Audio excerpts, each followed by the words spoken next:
Dear students, आज हम discuss करेंगे परियोजना, उसकी विशेषताएं, एक परियोजना निर्माण करते समय या रिपोर्ट तैयार करते समय आवश्यक दिशा निर्देश क्या है, इन सब बातों का अध्ययन करेंगे। तो सबसे पहले परियोजना से क्या तात्पर्य है। परियोजना किसी उद्यम की जो वास्तविक गतिविधि का आकार होती है। परियोजना किसी एक उद्देश्य या बहुउद्देश्य और विकास एवं व्यावसायिक गतिविधि से संबंधित हो सकते हैं। सामान्य शब्दों में जब हम कहें तो परियोजना एक निर्धारित एवं निश्चित उद्देश्य को प्राप्त करने हेतु की गई निवेश गतिविधि है। जब हम कृषि परियोजना की बात करते हैं तो कृषि परियोजना एक निवेश गतिविधि है जिसकी सहायता से वित्तीय संसाधनों को पूंजी निर्माण में लगाया जाता है और जिससे प्राप्त लाभ लंबे समय तक प्राप्त किए जा सकते हैं। परियोजना निवेश योजना के अपने भवन होते हैं। परियोजना के आरंभ व समाप्ति का एक निश्चित बिंदु होता है। वास्तविक शब्दों में परियोजना विकास की सूत्रधार होती है। परियोजना विभिन्न गतिविधियों का एक ऐसा समूह है जिनको निर्धारित लक्ष्य और उद्देश्यों की प्राप्ति हेतु आरंभ किया जाता है। अब एक आदर्श जो परियोजना है उसकी क्या विशेषताएं होनी चाहिए। कहने का तात्पर्य कि आदर्श परियोजना है उसका एक निश्चित व निर्धारित उद्देश्य होता है। परियोजना के जो उद्देश्य और प्राप्त जो परिणाम है उनको मापा जा सकता है। परियोजना में उल्लेखित जो उद्देश्य हैं वो प्राप्त करने योग्य होनी चाहिए। परियोजना उत्पादकों की आवश्यकता अनुसार और उसको संतुष्ट करने वाली होनी हो और परियोजना की एक निश्चित अवधि होनी चाहिए। परियोजना आर्थिक और वित्तीय दृष्टि से भी संभव हो। परियोजना उपलब्ध संसाधनों को ध्यान में रखकर तैयार की गई हो। परियोजना में उपलब्ध संसाधनों का दक्षपूर्ण तरीके से उपयोग किया गया हो। अब जो बात आती है, नेक्स्ट जो पॉइंट है वो परियोजना निर्माण में ध्यान रखने वाले जो महत्वपूर्ण बिंदु कौन कौन से हैं, विभिन्न बिंदु कौन कौन से हैं। परियोजना निर्माण एक कला है जिसमें बुद्धिमत्ता और कौशल दोनों का समन्वय होता है। विश्व बैंक ने परियोजना निर्माण में जो महत्वपूर्ण बिंदु हैं वो उनका वर्णन किया है, जिसमें तकनीकी पहलू हैं, प्रशासनिक पहलू हैं, सामाजिक पहलू हैं, आर्थिक और वित्तीय पहलू हैं। तकनीकी पहलू में इसमें परियोजना में प्रयोग किए जाने वाले जो उत्पादन साधन हैं, संसाधन हैं, प्राप्त उत्पाद हैं और जो प्रयोग में लाई जाने वाली टेक्निक है जैसे भवन, भूमि, श्रम, कच्चा माल, इन सब को सम्मिलित किया जाता है। प्रशासनिक पहलू के अंतर्गत इसके अंदर परियोजना निर्माण में कर और बीमा आदि को महत्व दिया जाता है। साथ ही साथ स्टाफ की नियुक्ति और समय समय पर नई तकनीक के बारे में उनका प्रशिक्षण भी इसमें सम्मिलित किया जाता है। जब सामाजिक पहलू की बात आती है तो परियोजना निर्माण में वहाँ के निवासियों के रीति रिवाज, संस्कृति, परंपरा और आदतों को ध्यान में रखकर परियोजना निर्माण किया जाना चाहिए। एक जब आर्थिक पहलू की बात आती है तो इसमें परियोजना चालू करने में आने वाली जो लगने वाली लागत है वो प्राप्त लाभ है उसका आकलन किया जाना चाहिए।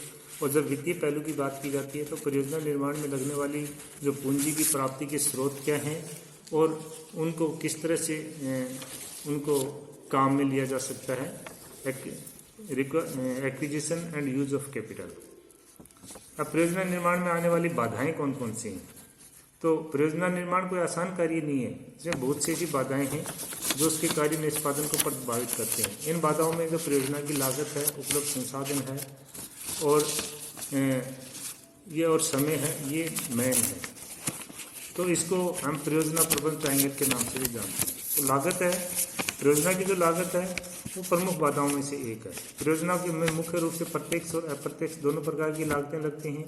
परियोजना की जो लागत है वो उत्पादन इकाई के आकार और उसकी मात्रा पर भी निर्भर करती है, कितना बड़ा आकार है और कितनी बड़ी मात्रा में उत्पाद का उत्पादन किया जाता है। परियोजना के सफलतापूर्वक संचालन में धन की उपलब्धता और उसका उचित उपयोग भी महत्वपूर्ण है। जब संसाधनों की बात आती है तो संसाधनों परियोजना निर्माण में जो दूसरी बाधा है वो संसाधनों की है। संसाधनों में जो कच्चा माल है, लेबर है, जल की उपलब्धता, बिजली और जो विपणन जो मार्केटिंग से संबंधित जो समस्या है वो सब शामिल इसमें। उपलब्ध संसाधनों को ध्यान में रखकर ही परियोजना का निर्माण किया जाना चाहिए। संसाधनों के अभाव में जो परियोजना की लागत है और वह समय दोनों में बढ़ोतरी होती है।